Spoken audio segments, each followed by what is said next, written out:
បាទសួស្តីបងប្អូនអរគ្នានេះគឺពូជបត្រាតៃវ៉ាន់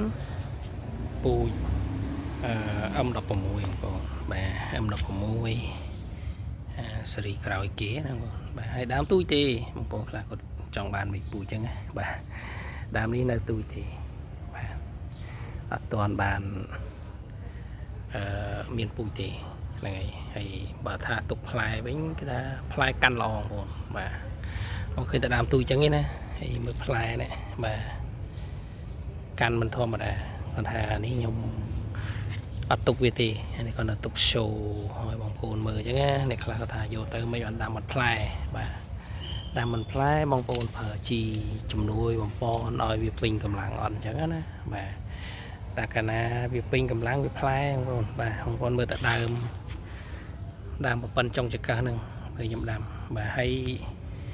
ផើងຂະຫນាត2ចំអាមបងប្អូន2ចំអាមវាប្រហែលជា3 ទឹកកន្លះ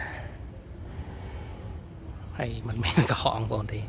បងប្អូនមើលជាក់ស្ដែងសិតតែផ្កាអានេះខ្ញុំបេះចោលមួយសាហ្នឹងបងបាទនេះហេសាកាន់ក្តាប់នេះ